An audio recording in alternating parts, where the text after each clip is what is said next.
राधे राधे दोस्तों, जय श्री कृष्णा। आप सभी का अभिनंदन करती हूँ अपने YouTube चैनल पर। दोस्तों, विजया एकादशी का व्रत एकादशियों की तरह बहुत ही कल्याणकारी माना गया है। मान्यता है कि जो व्यक्ति विजया एकादशी का व्रत करता है उसे इस लोक में विजय प्राप्त होती है और उनका परलोक भी अक्षय बना रहता है। तो आइए सुनते हैं एकादशी की संपूर्ण व्रत कथा। युधिष्ठिर ने पूछा, वासुदेव, फागुन के कृष्ण पक्ष में किस नाम की एकादशी होती है? कृपा करके बताइए। भगवान श्री कृष्ण जी बोले, युधिष्ठिर, एक बार नारद जी ने कमल के आसन पर विराजमान होने वाले ब्रह्मा जी से प्रश्न किया, सुरश्रेष्ठ, फागुन के कृष्ण पक्ष में जो विजया नाम की एकादशी होती है, कृपया उसके पुण्य का वर्णन कीजिए। ब्रह्मा जी ने कहा, नारद, सुनो, मैं एक उत्तम कथा सुनाता हूँ जो पापों का अपहरण करने वाली है। यह व्रत बहुत ही प्राचीन, पवित्र और पापनाशक है। यह विजया नाम की एकादशी राजाओं को विजय प्रदान करती है, इसमें तनिक भी संदेह नहीं है। पूर्व काल की बात है, भगवान श्री रामचंद्र जी 14 वर्षों के लिए वन में गए और वहां पंचवटी में सीता तथा लक्ष्मण के साथ रहने लगे।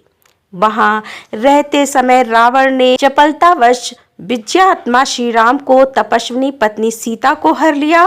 उस दुख से श्री राम व्याकुल हो उठे। उस समय सीता की खोज करते हुए वे वन में घूमने लगे। कुछ दूर जाने पर उन्हें जटायु मिले, जिनकी आयु समाप्त हो चुकी थी। इसके बाद उन्होंने वन के भीतर कम्बंध नामक राक्षस का वध किया। फिर सुग्रीव के साथ उनकी मित्रता हुई।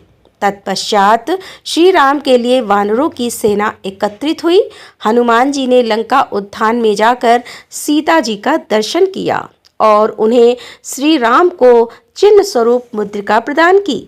यह उन्होंने महान पुरुषार्थ का काम किया था। वहां से लौटकर वे श्री रामचंद्र जी से मिले और वहां का सारा समाचार उनसे निवेदन किया। हनुमान जी की बात सुनकर श्री गम ने सुग्रीव को अनुमति ले लंका को प्रस्थान करने का विचार किया और समुद्र के किनारे पहुंचकर उन्होंने लक्ष्मण से कहा, सुमित्रानंदन, किस पुण्य से इस समुद्र को पार किया जा सकता है? यह अत्यंत अगाध और भयंकर जल तंतुओं से भरा हुआ है। मुझे ऐसा कोई उपाय नहीं दिखाई देता जिससे इसको सुगमता से पार किया जा सके। लक्ष्मण जी बोले, महाराज, आप ही आदिदेव और आप पुराण पुरुष पुरुषोत्तम हैं। आपसे क्या छिपा है?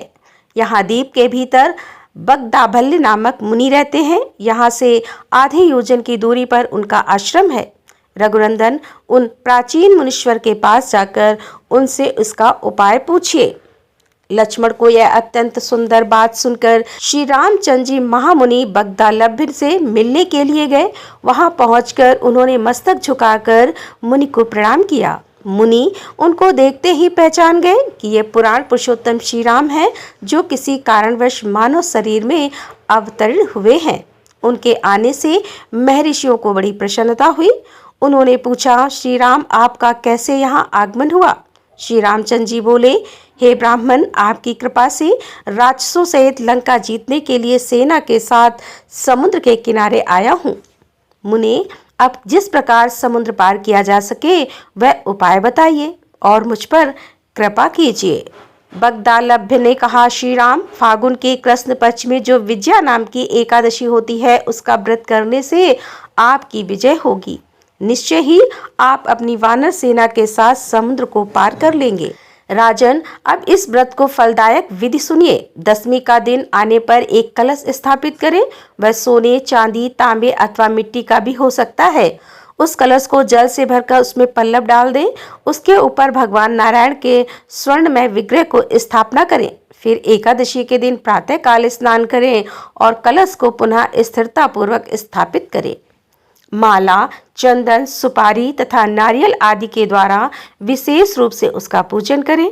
कलश के ऊपर सप्तधान और जौ रखें। गंध, धूप, दीप और भांति भांति के नैवेद्य से पूजन करें। कलश के सामने बैठकर वह सारा दिन उत्तम कथा वार्ता आदि के द्वारा व्यतीत करे तथा रात में भी वहां जागरण करे। अखंड व्रत की सिद्धि के लिए घी का दीपक जलाए। फिर द्वादशी के दिन सूर्योदय होने पर उस कलश को किसी जलाशय के समीप, नदी, झरने या पोखर के तट पर ले जाकर स्थापित करें और उसकी विधिवत पूजा करके देव प्रतिमा सहित उस कलश को वेद वेता ब्राह्मण के लिए दान कर दे। महाराज, कलश के साथ ही और भी बड़े बड़े दान देने चाहिए। श्री राम, आप अपने युद्धपतियों के साथ इसी विधि से प्रत्यपूर्वक विजय का व्रत कीजिए, इससे आपकी विजय होगी। ब्रह्मा जी कहते हैं कि हे नारद, यह सुनकर श्री रामचंद्र जी ने मुनि के कथा अनुसार उस समय विजया एकादशी का व्रत किया। उस व्रत के करने से श्री रामचंद्र जी की विजय हुई। उन्होंने संग्राम में रावण को मारा, लंका पर विजय पाई और सीता को प्राप्त किया। बेटा, जो मनुष्य इस विधि से व्रत करते हैं उन्हें इस लोक में विजय प्राप्त होती है और उनका परलोक भी अक्षय बना रहता है। तो बोलो श्री रामचंद्र की जय। तो दोस्तों, ये थी आज की कथा पसंद आई हो तो वीडियो को लाइक करें, दोस्तों के साथ शेयर करें और हमारे चैनल पर यदि आप पहली बार आ रहे हैं और अभी तक आपने हमारे चैनल को सब्सक्राइब नहीं किया है तो कृपया हमारे चैनल को सब्सक्राइब कर ले। मिलते हैं अगले वीडियो के साथ, तब तक के लिए राधे राधे। जय श्री कृष्णा। हर हर महादेव। जय भोलेनाथ की।